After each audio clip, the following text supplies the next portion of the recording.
What is going on, everybody? I am, as you can see on the screen, Gary Cardone, but this is Gary from the past. We got my guy today, Marcin, and remind me your name, sir? Gary Daly. Gary David. You want to hop in? Gary Daly. Gary Daly. Gary Daly in the house. Gary, it's all you. Yeah. Hey guys, sorry. I've had so many phone calls this morning on some really cool stuff on Node 40, so that's why I'm a little late. Happy morning to everyone. We are live, right? Gary Yes, Daly, an investor in Node 40, a friend of mine from Dubai. He's the really white guy. Yes. And then Marcin's on the left. He's got a bit of a tan. Good to have you guys here. You're in my house right now. Man, that's a beautiful painting behind you, dude. Whoever that artist is, I got to buy that painting. How you guys doing today? Excellent. Yeah, really good. Excited. Awesome. Guys, I had Gary flew in. When did you fly in, man? Have you been here all week? I only arrived yesterday here. Oh, yeah. And then you're leaving tonight? I'm leaving tonight, yeah. Going to Boston. Why didn't you hang out for a while, bro? I know. I should have. Who knows? We might cancel it.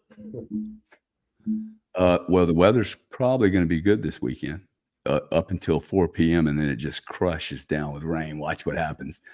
Hey, Gary. So let me ask for the audience. We got a few people on here, not much, because Bitcoin's at 59, so everybody runs away and cries to mommy. Instead of going to their bank and going, hey, how can I get some more fiat? Tell me, how the heck did you meet me? And then how did you become a Node 40 investor? Yeah, good question. So I was following your brother for a long time, and then I somehow came across you, and I lived in London at the time, and I thought, why not try and meet you? And I sent you a DM on Twitter, and I wanted to just ask you about the real estate. So we ended up meeting in a hotel somewhere in London, and we chatted for 3 hours, which was amazing. And then I ended up investing in the real estate. And then flash forward to 2023, I moved to Dubai, and I pretty much had a deposit for a house when I lived in Ireland ready to go. But then I saw you on Twitter, you were becoming a lot more active. And then I saw you mention that, Node 40 was probably one of the best investments that you've ever seen. So then I decided to ping you again and just say, hey, is it possible for me to invest in this? And that's how it all came about, to be honest. Yeah, that's good. Well, we really appreciated you coming in. I think it's going to be an awesome investment. Marcin, you're also an investor. I met you when in 2020. No, we actually met back in 2017, but you didn't know me. It was a brief meeting. We met at the 10X in Vegas. You were speaking I was there. First conference. Oh yeah, I remember that. Business in the US, and you were a speaker, and I'm like, oh wow, I didn't know Grant had a brother.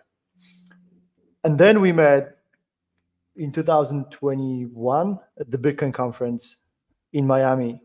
Right. Yeah, and then you, I hired you to help us on some marketing stuff back in within 2 months of meeting you, right? Oh, it was faster. Faster than that? Yeah. I don't take long to make a decision, that's for sure. Somebody told me that once. They said something about, hey, the most interesting thing about Gary is how quick he makes a decision. I never heard anybody say that before, but I do. And when I don't make a decision quickly, it's always like, okay, there's something there that's, just doesn't fit. And both of you guys are in Bitcoin, right? Correct. Yes. Yeah. Nice. To be honest, Gary, I saw you do an interview with a lady called Michelle in December. Yes. Michelle McCory. Yeah, Michelle McCory. And I didn't own any Bitcoin really at the time. And you said at the end of that show, everyone should get to 1 Bitcoin. So I literally wrote down a goal by the end of 2024 that I'd have 1 Bitcoin. And I already hit that in August. So I have to thank you for that, to be honest. And what's your average cost? What's your average cost, man? I think 35 was 35 and then 55 roughly. Good, buddy. Oh, 55. You're going to love 55, dude. You're going to forget the 34 and go, wow, I bought $55,000 vintage Bitcoin. Yeah. Whoa. That is Yeah. going to be awesome. Yeah. You will never regret that, my friend. So what are you guys up to? What kind of business are you in? Why don't you tell the audience what you guys do, both of you, and how you're hustlers and what you're creating? Go ahead, Gary. Okay, I could go first. Yeah. So I actually work for a large technology company. So I'm a sales rep there. And I've actually been with the company roughly 10 years. And I started off in a very junior position at the age of 27. So I actually worked in Australia when I was younger. I moved there. And unfortunately, the company went into like liquidation. And it wasn't the best experience. But then I started going to all these business seminars and obviously came across, really cool, successful business people.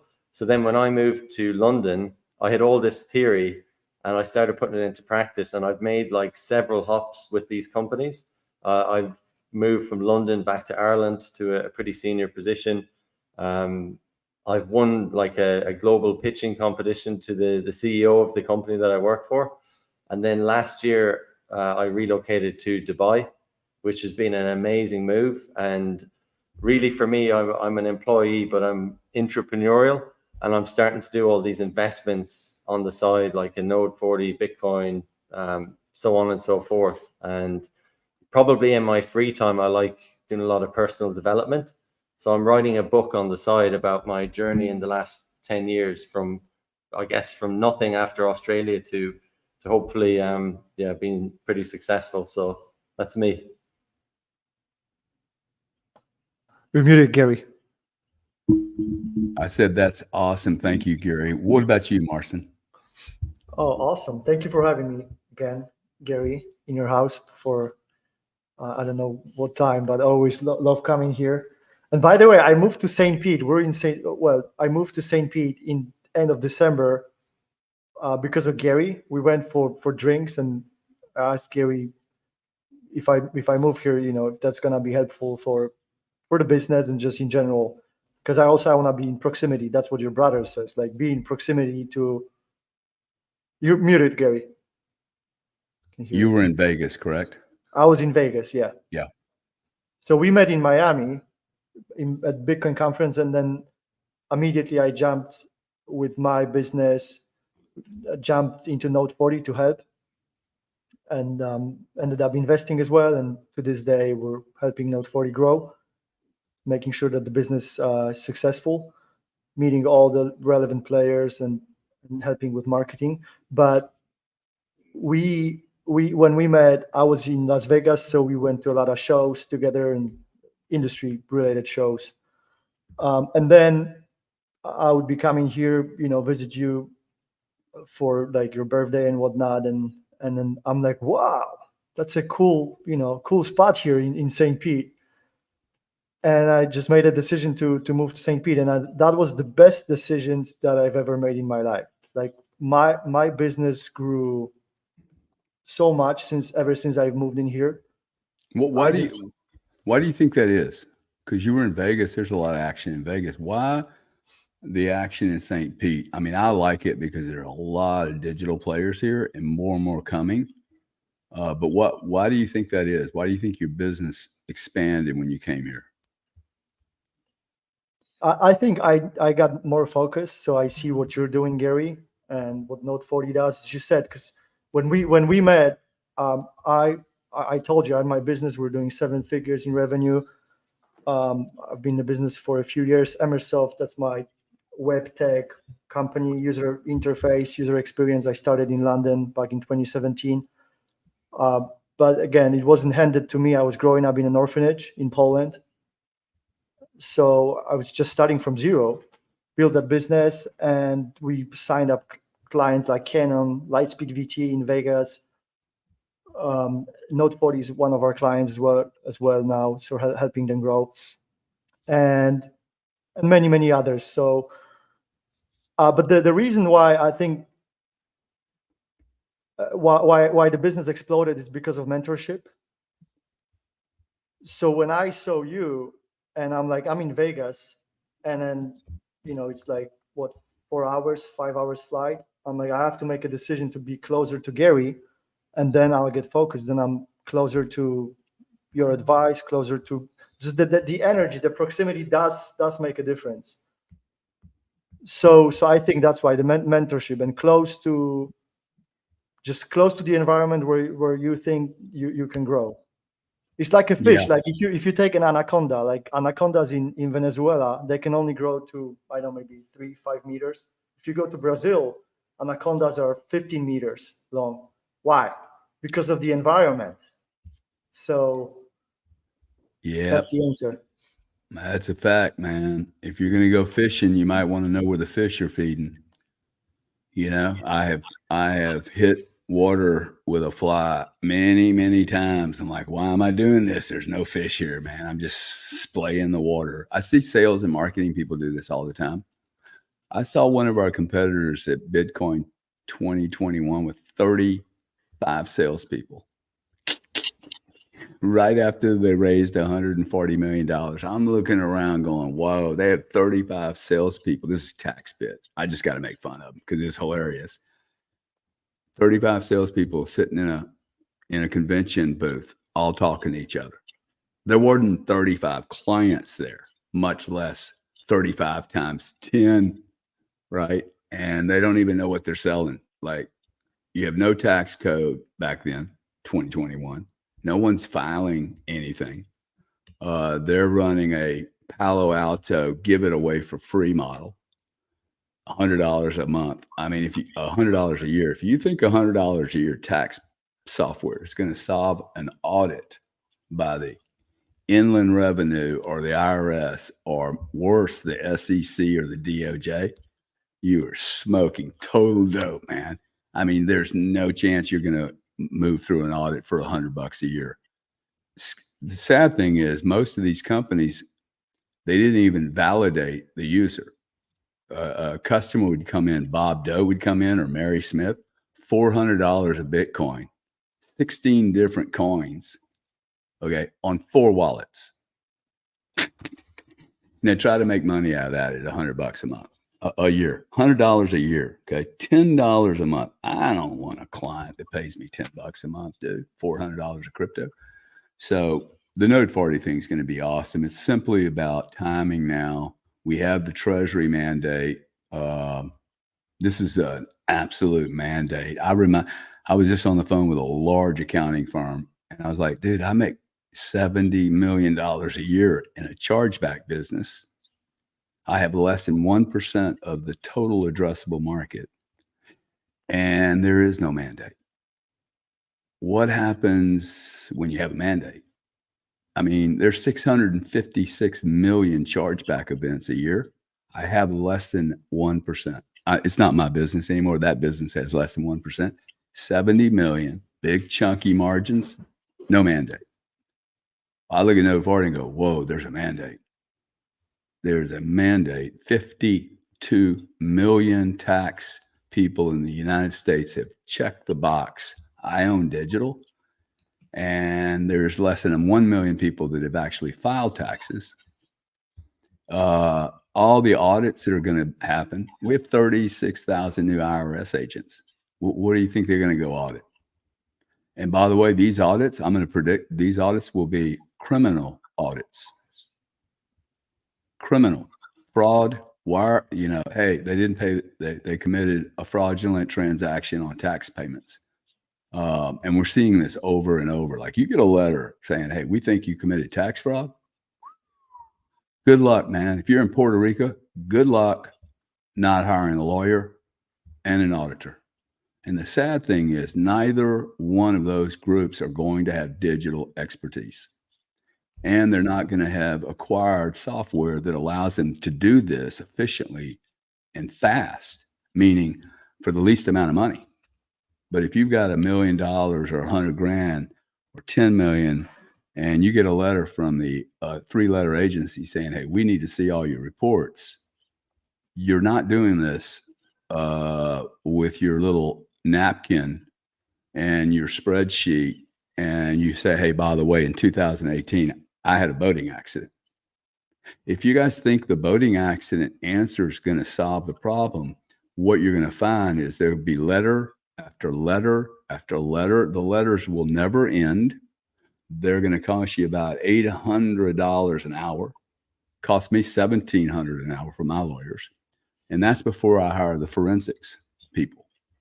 And not one human being is going to trust your back of the napkin allocation or, hey, yeah, I bought some Dogecoin for a penny back in 2020, but I don't really owe any taxes on it. Yes, I did sell it, but I swapped it for a Tron coin.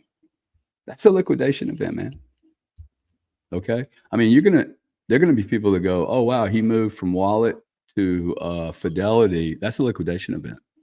If you can't prove that that wasn't a liquidation event, you have a tax consequence.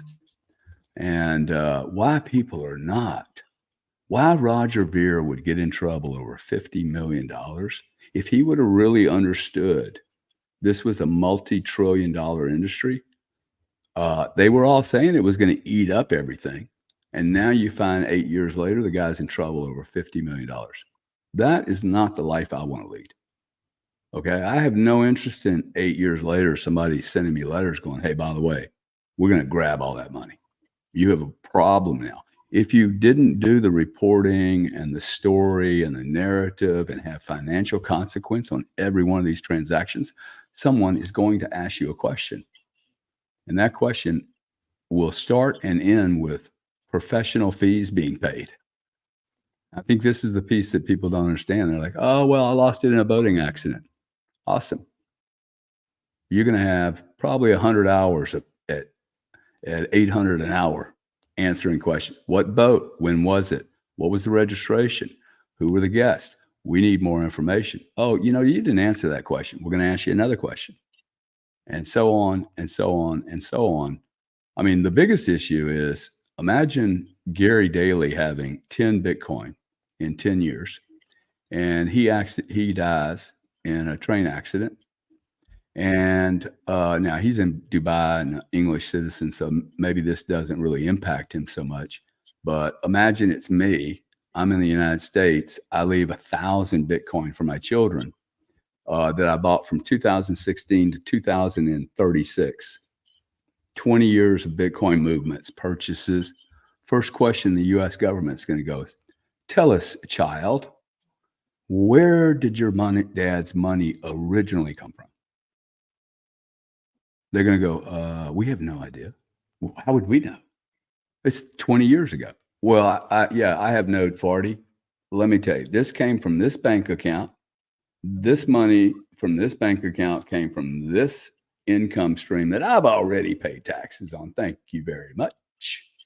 And then this is the story of how all these coins moved over their life 20, 30 years. You have a storybook now.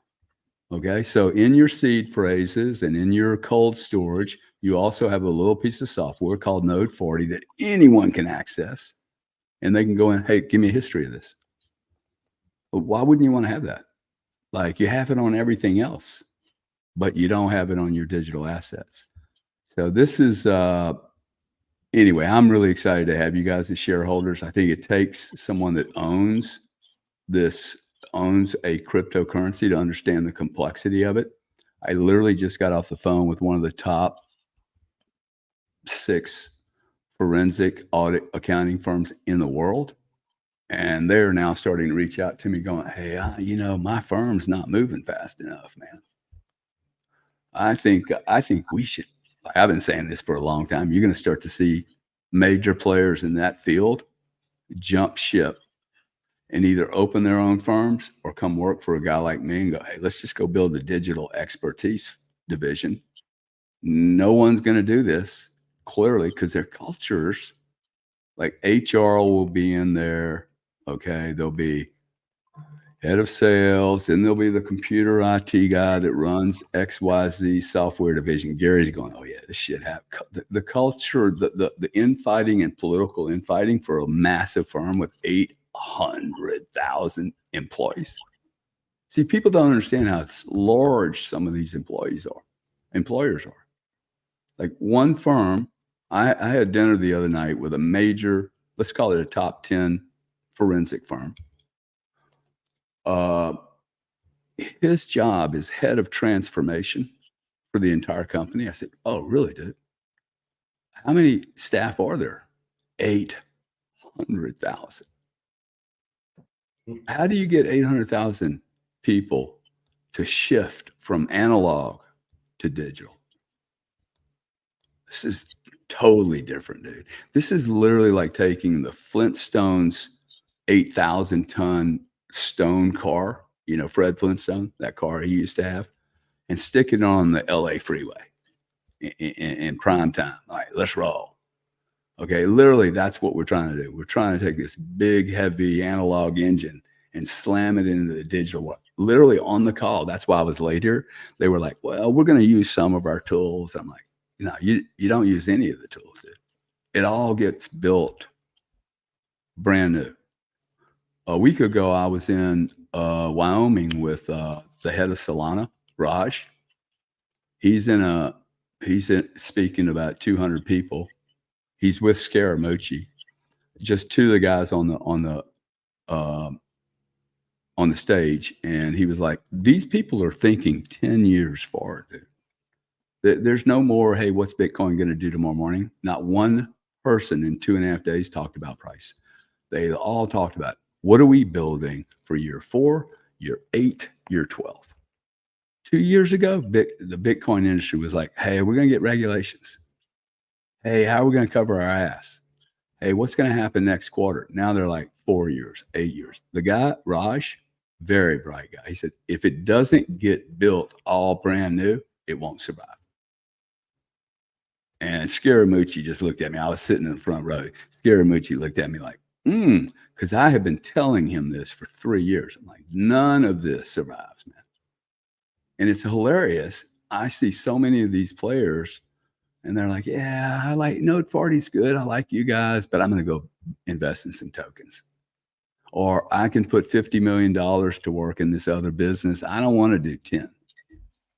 I'm like, wow, this world is bizarre, dude. I can build $1 billion business on $20 million, and everybody wants to raise 300. It's like, why? I don't need 300, man. And the investors want to put 300 to work.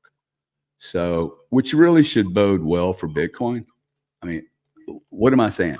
Wow. People don't want to buy a 20X with a veteran who's never had a failed business. They don't want to buy that. They want to buy a node, or they want to buy a token by a guy that's 22 years old. Never had any experience building one of these. There's absolutely about that much chance that I'm going to meet some redhead on a Saturday night that's going to destroy the business. But with a 23-year-old, like, you could have the best business in the world, dude. If their CEO is 23 or 25 and he runs into the wrong chick, dude, that business suffers, right? Because he's young. I mean, there's mistakes that people make that have nothing to do with the business. So I just find this really, really fascinating. There is so much money that's wanting to be put to work that 10 and 20 million no longer attract sophisticated investors into really safe deals with veterans. That says to me that everyone's chasing alpha. And I think, they're going to miss a lot of these really beautiful businesses that are so low risk related to the upside they have. I see Node 40 as having very similar upside as Bitcoin relative to what your risk factor is, right? So it's really good to have you guys here. What else should we talk about? What else is what's going on in Dubai, Gary, that in the digital space that is interesting? Yeah, well, I was just going to go back and comment. I love your analogies about the Fred Flintstone vehicle being put onto like a super highway. So I thought that was really, really cool. And I know from Node 40, you always said it was the picks and shovels of the digital asset space. So I just wanted to comment on that. Yeah, in terms of Dubai, I mean, there's a lot of crypto conferences, like several actually. That's where I met Marcin back in November. And they're building out like sort of digital asset companies there. So I'm still very new to this space, and in all honesty, and I'm really just following you and just going all in on Bitcoin and not really looking at the crypto space. But for sure, crypto and the UAE is definitely a big deal at the moment. You can see it happening more and more. Yeah, or they really just trading the tokens, or there's some serious businesses there that are looking at Bitcoin and some of the other bigger projects. Yeah, I think, well, there's a lot of trading of the tokens from what I understand, but I think there are bigger projects there. I think just being based in Dubai for like a year and a half, there's a race between the UAE and Saudi. So for sure that's just going to keep continuing. And yeah, I think the sort of GDP is going to grow for the next 10 years in the UAE. So it's probably a good place to maybe build businesses, and digital assets obviously are prime at the moment. Yeah, it seems to be expanding. Marcin, what are you seeing? Yeah, let me ask you a question, Gary, because you often refer to, let's say we have a trader, let's say Gary, he lives in Dubai and he's swinging and trading a lot. And then we have someone in the US like myself. So I have different compliance to him and different reporting requirements as well. And then, so when you refer to, in general, to people and Note 40, like how do you see Note 40 and then tackling different jurisdictions as well? I know it may be a very broad question, but maybe you can pin that down better for me. Well, look, at the end of the day, it's math.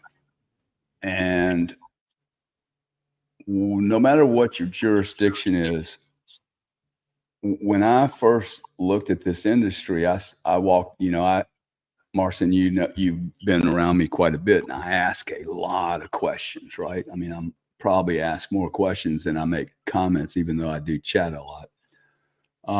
And one of the questions I kept asking, hey, what's your average cost? Just like I asked him.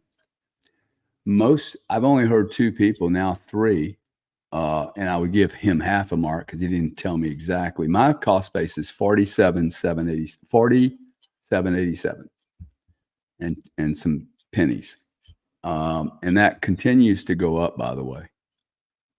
Right. So one of the things you'll see, I ask people, hey, what's your average cost? One, they don't know 98% of the time, which tells me, oh, wow, they're not idiots. They don't have a dashboard, man. They don't have a dashboard. They're riding in a Ferrari. I have hundreds of Bitcoin. I am now in a fucking jet, dude. A jet that moves, 7 to 12% a day. And if I don't have a dashboard and know where my altitude is, how fast I'm going, I'm getting ready to get a phone call from the bank because I have a margin event. No one knows what the fuck they're doing in Bitcoin. That's the problem in crypto. They're trading all this stuff, and they literally 2 years later, hey, what exactly did you do? Now, to your question on jurisdiction, first off, if you don't know exactly what you're doing, I think you're an amateur. If you don't have the tools to properly measure exactly what you're doing, you're an amateur. And furthermore, I think you're irresponsible if someone in your business or family doesn't have a record. In the event something happens to you, that they have a record to show what you freaking did.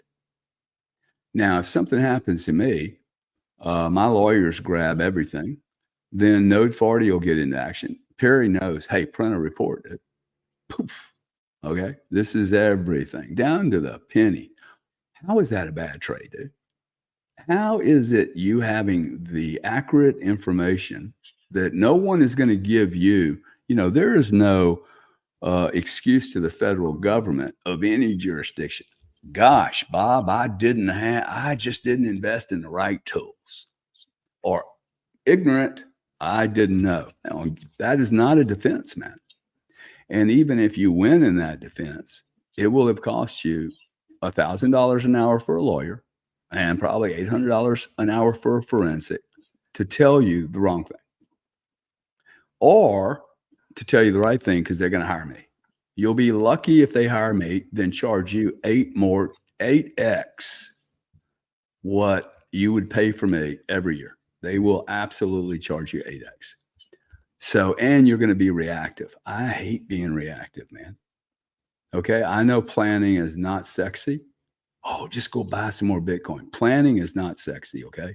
But planning and reporting are absolutely essential to retain money and not have it taken from somebody that starts asking questions. Whether you did or did not do anything wrong, who cares, dude? Okay. I want to be able to slap a piece of paper in front of somebody and go, that's what I did, man.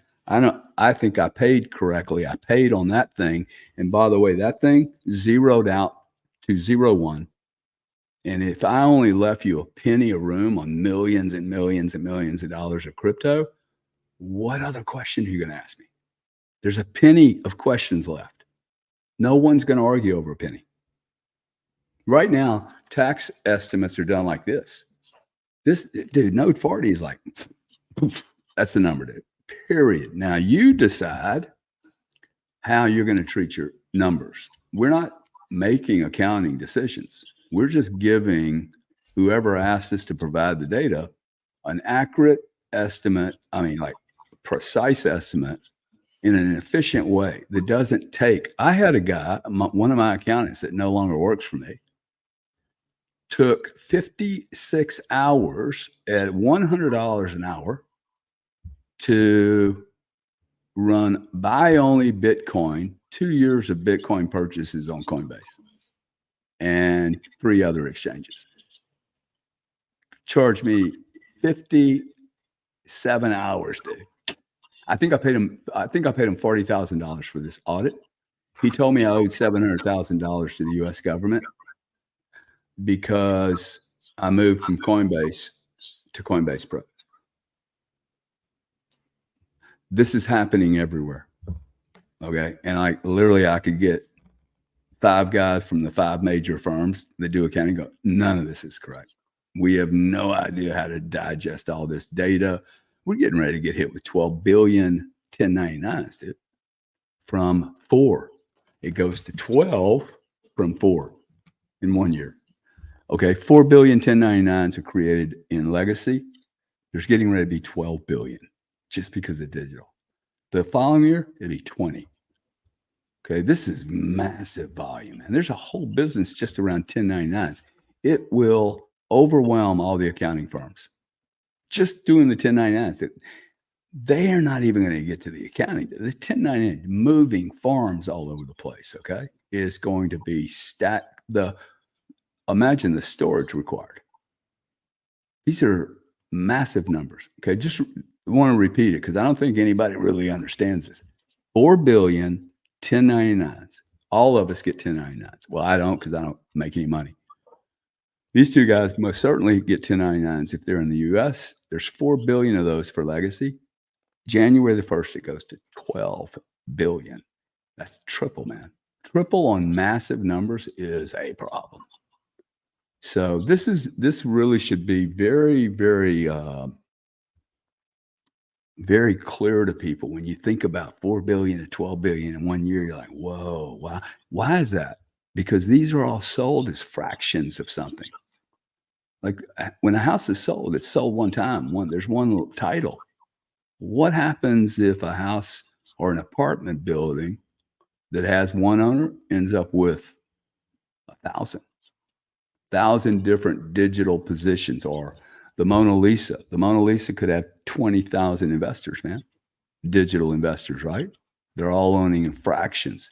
That tells me it's going to drive all asset prices up because you have more demand than you have supply. You have more people that can become investors instead of renters.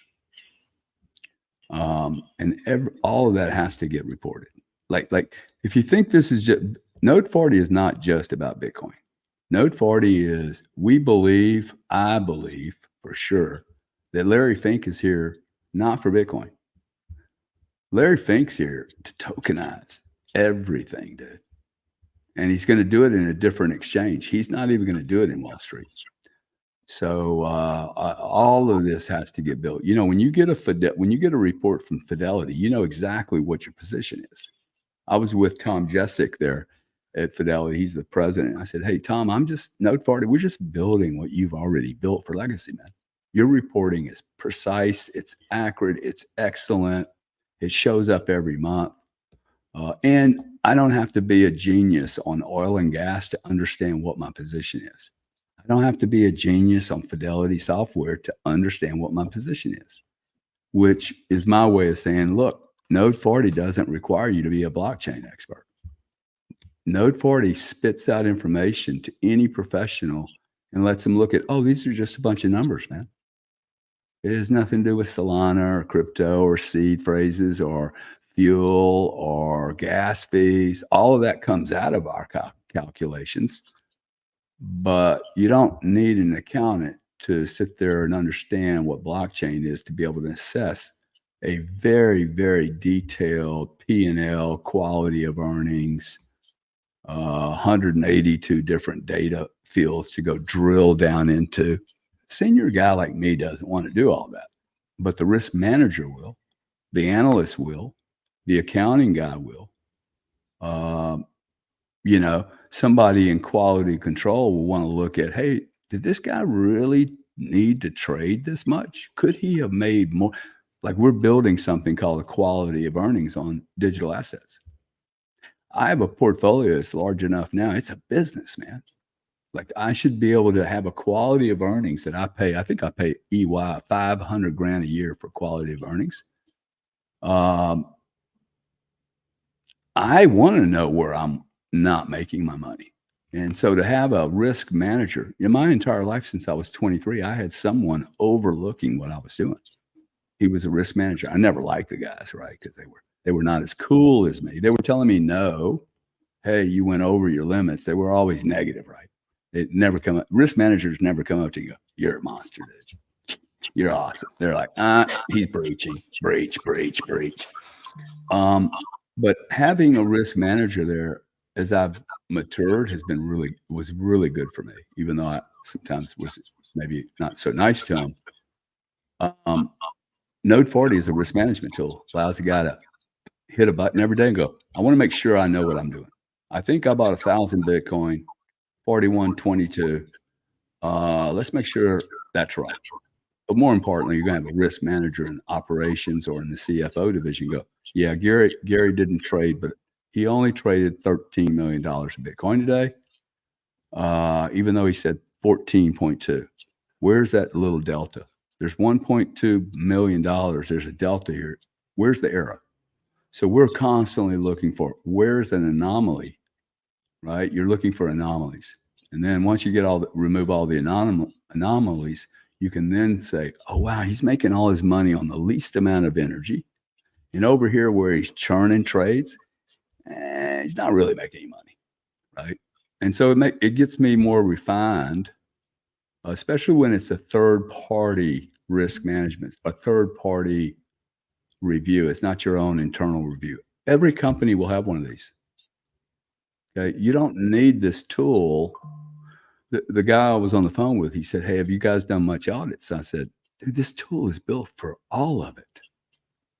If you can, there's no reason in just looking at one piece of the equation. If you're tracking digital, I can rip out tax, accounting, compliance, risk management, and then, of course, forensic audit. If you built it correctly. But if you're building it for $100 crypto holder to figure out if he owns $12, that's not a risk management tool, okay? I mean, we spent a year getting connection on Solana, dude. I think we're the only guys that can do all of the validators on Solana. I'm trying to get a hold of Raj. If anybody knows Raj out there, I missed him at this show, but I think I can drive $20 million a year of new revenue to Solana at least, man.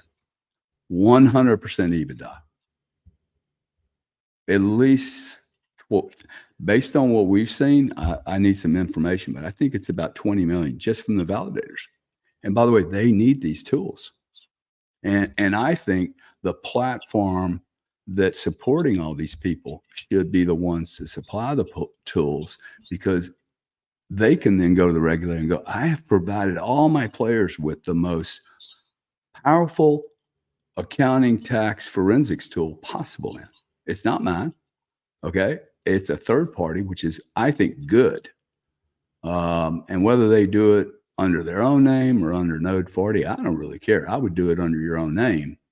But you're really bringing real value to not only the people that are sitting on your platform, but you're also bringing value to your own shareholders, because they're able to really understand that you're drilling down into great detail and you're not interested in doing estimates like the old legacy world did.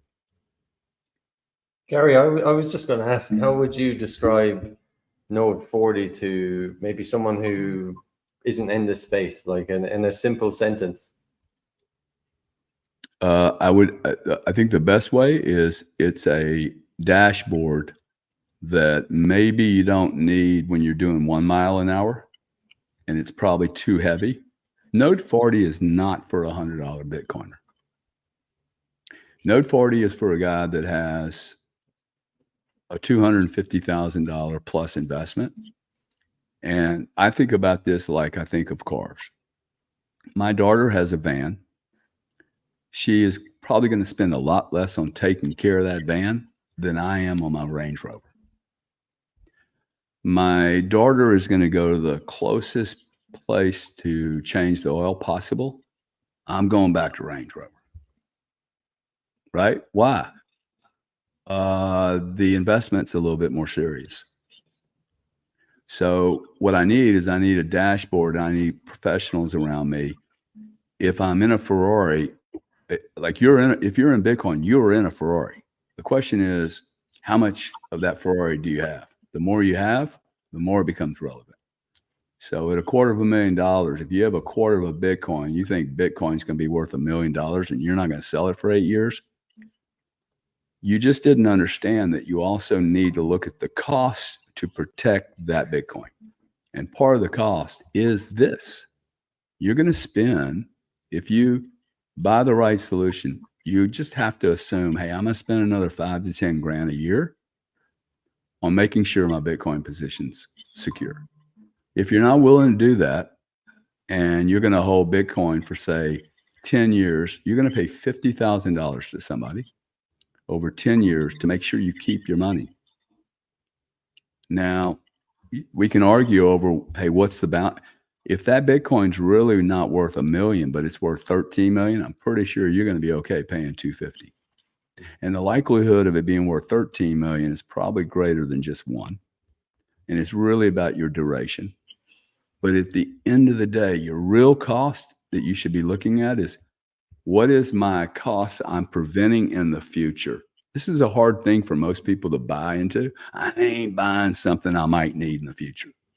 Well, when you need it in the future, let's remember inflation is a real thing. Your lawyers may cost you $3,000 then. Okay. And you will hire the best lawyers. If you don't have one, you need to contact me, because the people you're going against, dude, they don't care how many hours they spend. So you have to get a really good one. And then you have to make sure that lawyer has the tools. Like I have the fifth, I'm involved with the fifth largest law firm in the world. Well, I just moved it. Why? Because they have a digital division. Now, I will not let the lawyer that I like that's at that firm handle any of my shit, though. Dude, introduce me to your digital guy. I don't want to talk to you anymore. Right? I need your digital guy. And those are really hard to find. I'll bet you there's not 50 lawyers in the world that understand Bitcoin. And there's probably only 25 accountants. There's probably only 12 accountants on the planet that understand this. So it's an awesome opportunity. It's also an awesome opportunity for users. Anybody that's buying Bitcoin, like, you just need to think about this. If you're not considering this, this is probably more stupid than you not understanding your own self-custody, quite frankly. Because who cares if you, in fact, self-custody is riskier than exchange custody in this case, because people are going to assume you've done something naughty because of the peer-to-peer. So if you have your own wallet, like I could look at this and go, oh, if you show up with your own wallet, I'm going to charge you more, because I should charge you more because you have more risk.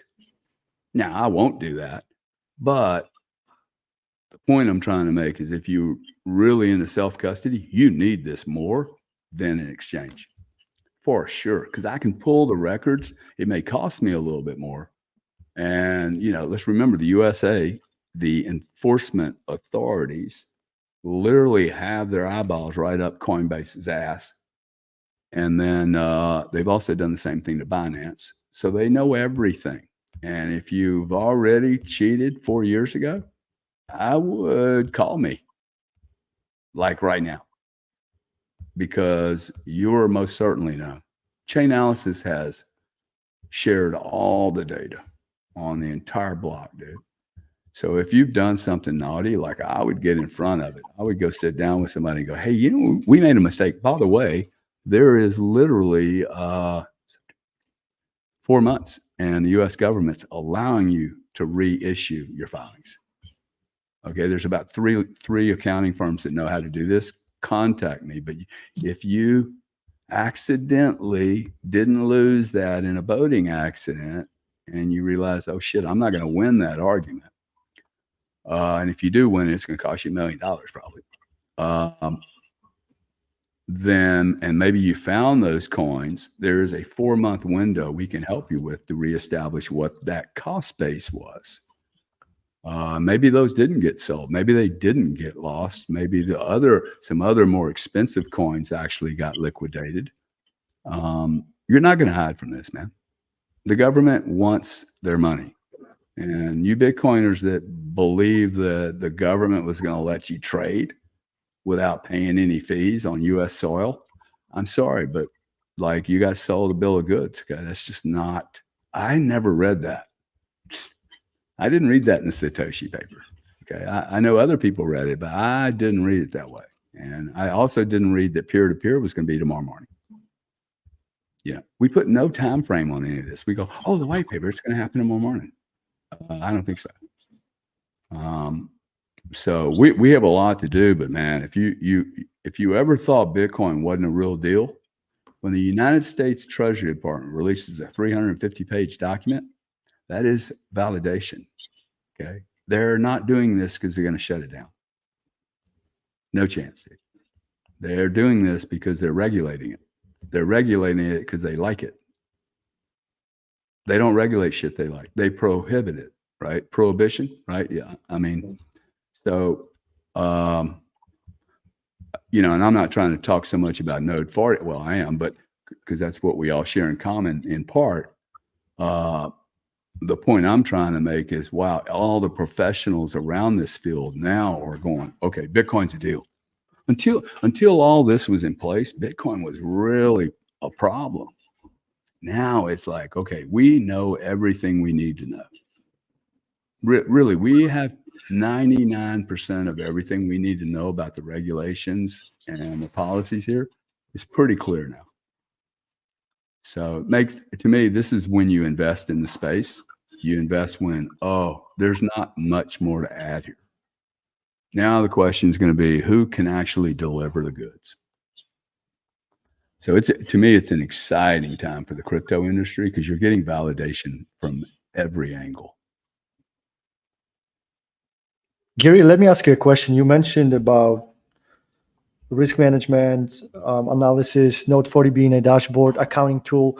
But one thing that I heard you talk in the past, you said on many of your shows, you mentioned the importance of data and companies having data, and that's very important. How would you relate that to Note 40 for some of the maybe investors on the investment side of things? Because when I invested in Note 40, I understand that Note 40 also has all the data, and that now we have AI. Where do you see that? how this can be utilized and to bring more revenue and solve problems and create maybe new revenue streams, products?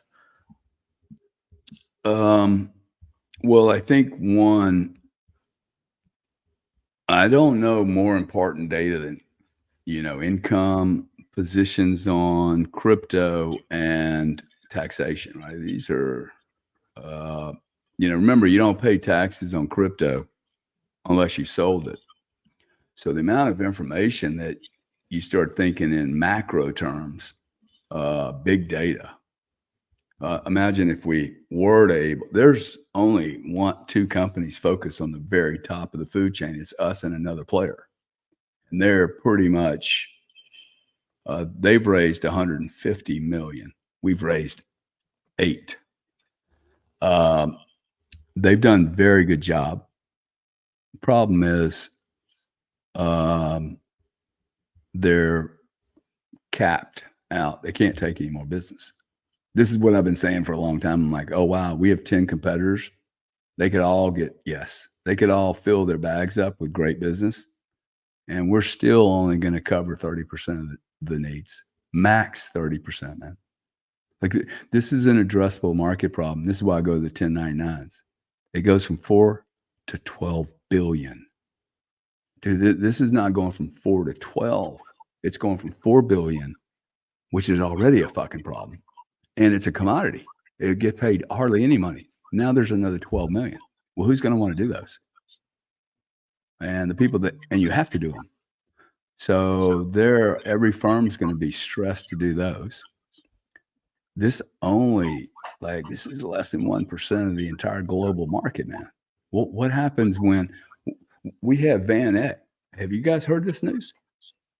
Van Eck, they're a large crypto player, but nobody had a clue how large their position was. 30% plus is allocated to Bitcoin.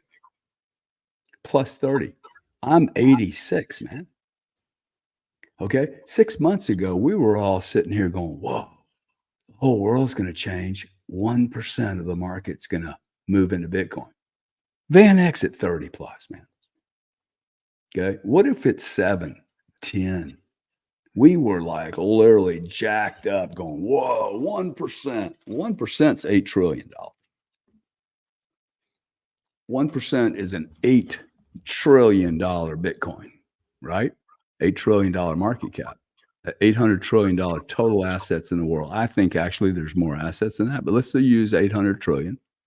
1%, that's 8 trillion. At 5%, it's 40. Okay, that's where I think that we're going. We're going in the next 18 months. I think 18 to 24 months, we'll be at a $3 trillion market cap. It's at 1.1 right now, Bitcoin only. And we will proceed to just eat up. Once we get past NVIDIA, we will begin to chew into the others. And these are much bigger markets. So, and I think I look at Bitcoin as a market cap deal, as an industry, not the price of the coin itself. There's everything around it has to be built to support it. That's why I always say, hey, this is a industry. It's the Bitcoin industry or the digital asset industry. And you can call it DAI, but the truth is it's all tied to Bitcoin, man. Right? It's all tied to Bitcoin.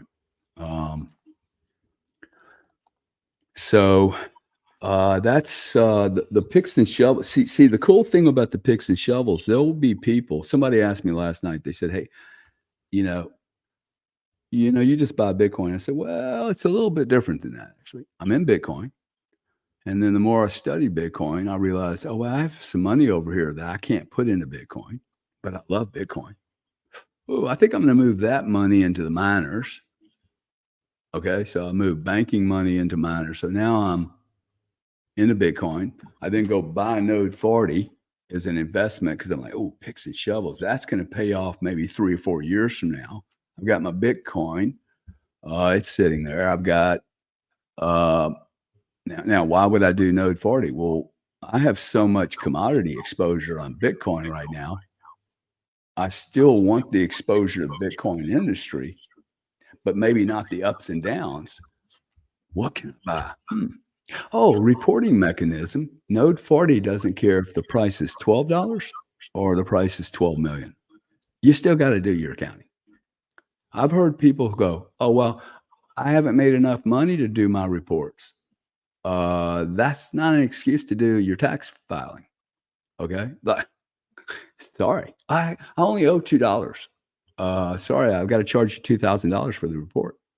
So some of these people shouldn't even be in this game. They're literally buying the van that I used about my daughter and never changing the oil. The cars, I can't afford it.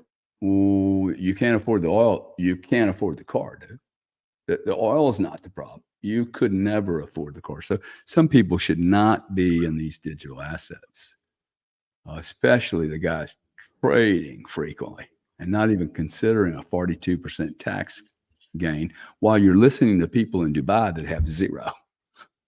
Like, you can't listen to Rand, man, if you're in the United States. I like Rand, okay? But I cannot possibly trade with Rand. I pay 42% tax.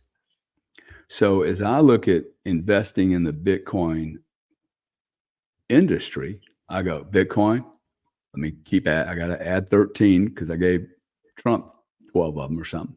And then I got Node 40, and then I started looking at, I like the miners too. The miners are interesting. So you're starting to see people buy chunks of the entire value chain. People aren't just going, hey, I'm going to buy a Bitcoin. After you do 100 hours of this shit, you're like, ooh, I want a piece of everything. Like and now some people here are going to go, whoa, the consolidation you have.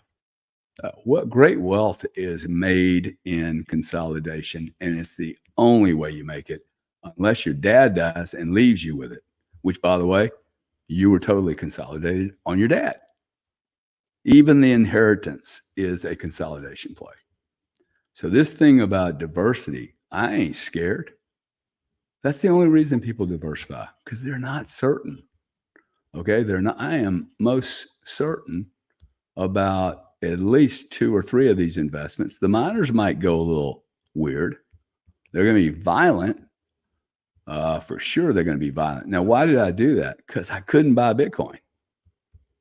Now, the question should be, hey, you could have bought MicroStrategy, but you didn't.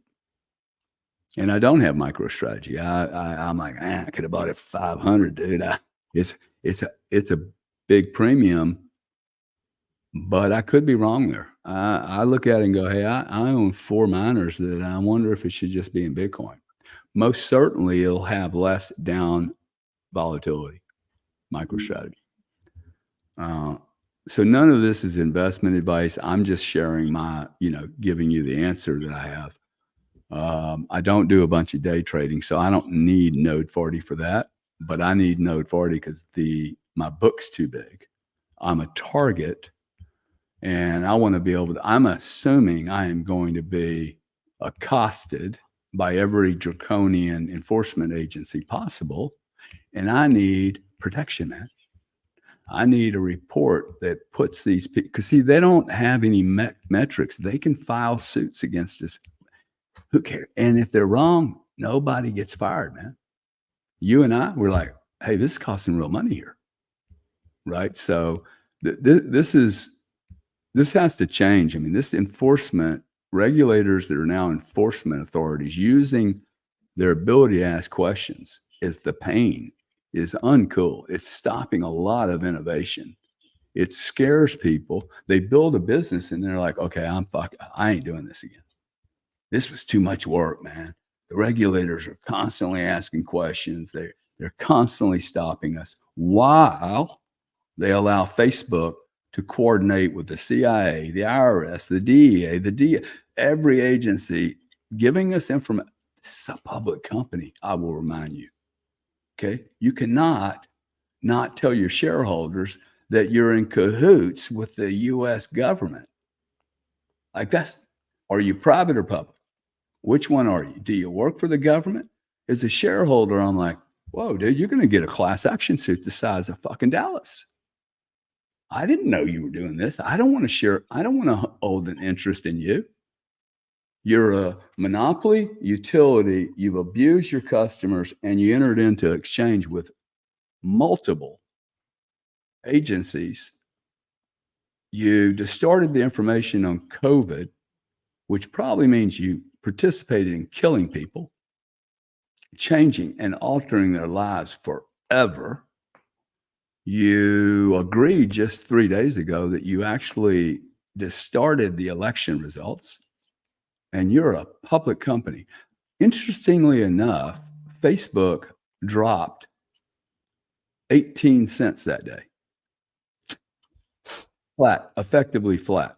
Now, why would it be that you could have that announcement? Mark Zuckerberg has put himself into a very interesting position with his board approving it. What the hell is there, dude, or getting ready to show up that would drive his board to go, hey, you need to go make an announcement that we lied to everyone? What, dude? There must be something coming, okay? Because they're going to have to ask the same question to every other network. Every other. Google, did you do the same thing? Oh, were these CIA directors? Were they the same people moving between Facebook and, oh, have you guys done that to the medical? Have you done that with insurance companies too? Do you have all our medical files also? You see where this goes? This is a slippery slope, this one. And I think Facebook, you got to ask yourself, what is the motive for a CEO coming out like that and going, hey, we were coerced by the very administration me and my wife gave $300 million to. People are bitching about me giving $850 to Trump. But him and his wife gave 300 large. Okay. So we'll see how that works out. I don't hear enough of the population talking about this. I'm scared that our population has become so passive. We have a French Telegram CEO invited to France for dinner, captured in France, put in jail, now no longer allowed to leave France. We have Elon Musk being thwarted in Brazil.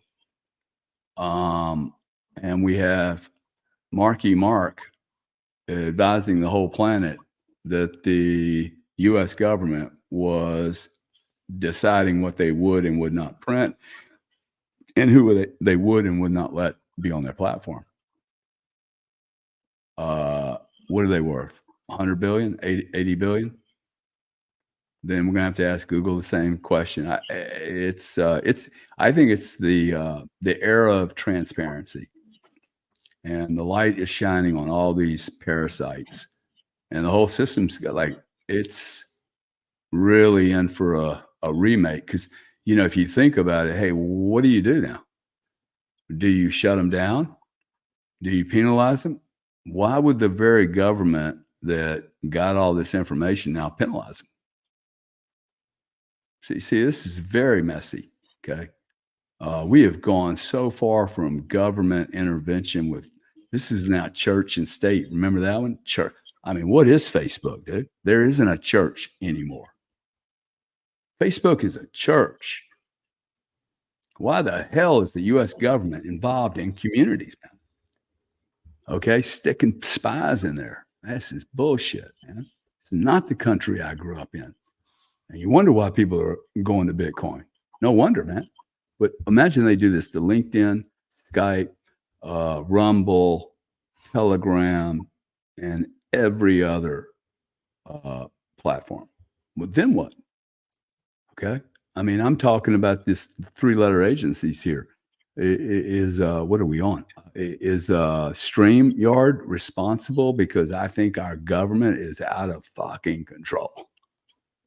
Should Rumble be shut down? I believe the U.S. government is out of control. What's wrong with that, man?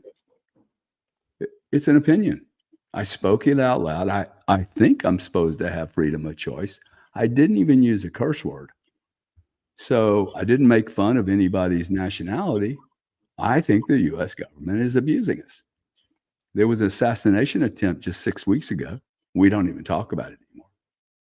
As if it didn't even happen. Right? So it's if you didn't dig Bitcoin before, I mean, I'm sure the guy at Telegram's like, man, I'm glad I got some Bitcoin.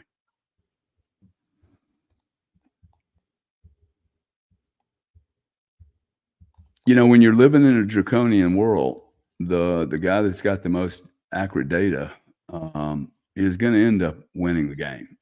And I just want to be in a position where I can defend myself against what seems to be a world where anyone can ask anyone questions if they're on the right side of the channel, so to speak, right? I can't ask questions. And these very firms can ask the questions and they have no responsibility for what the answer is. That, like, chasing companies and finding them for $100,000 when they spent $10 million to defend themselves, that's uncool, man. That's not the America I grew up in. Okay. And then FTX is allowed to occur. Like, oh, you guys were collecting $100,000 when FTX was collecting billions, screwing Joe Consumer. I mean, the amount of consumers that have been obliterated by this group of people, right under the SEC's nose, FTC. Well, they were so busy chasing me for 100 over something that's stupid, that this massive crime, and then Celsius, I mean, it wasn't one, it was three or four of these people.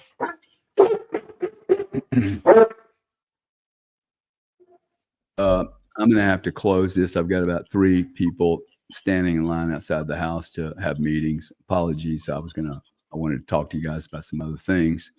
Really appreciate the audience here. If you guys aren't following these guys, Gary Daly, Marcin, how do people get a hold of you? Emersoft or your Yeah, so if anyone needs, if you guys have a business and you need web technology solutions, user interface experience, let us know, emersoft.ai or Marcin Ruman, and find us. And of course, note40.com if you guys, we're investors. So if you guys want to invest or become a client, definitely get in touch. It's Perry at note40.com, or just find us on social media and just DM us. Yeah, there was a couple of people asking about investments. Reach out to Perry at Node40. He can help you. If you need to be a client, reach out to him. Also, Perry at Node40 or Marcin at Node40. This wasn't intended to be a pitch session, guys. I try not to do that very much, but because these guys are involved. It's a really cool project. It'll be probably the last. I was going to say it's going to be the last operating business I run, but I have a feeling I'm going to end up in the mining business. It's bizarre. Probably not this year, but soon. Guys, thank you so much. I look forward to having a coffee with you later on. And then everybody in the audience, you have one job to do today before midnight. Your job is to go find someone who you like or don't like, and do something very nice for them today. Okay. Just do something nice and help somebody across the street, buy somebody a loaf of bread, give somebody $50 at the street, whatever you do, but you cannot tell your wife, your girlfriend, your boyfriend, your kids, or anyone else about it. You got to keep it to yourself, store it in your little, hey, I'm a good guy storage bank. And that will help the world a lot. There's 1,200 people that have shown up through this thing. Imagine if 1,255 people do something nice for one human being today. Imagine what would happen, man. So that's your job. This weekend, I'll be holding a space on IQ and capabilities, like what's additive to the IQ that really helps. And we will most certainly have this little magic karma thing. I always add the karma piece into this. I think it's important. But listen, I'm rambling now. You guys have a great evening. Have a great weekend. Long weekend, actually, Labor Day weekend. I'll have a bunch of teenagers here, and I'll probably paint my brains out, lock myself in a room, and just paint. So thank you guys very much. Sam, see you later on. Thanks for making room for these guys. And let's go, as they say. Ciao, guys. Thank you. Ciao. Ciao.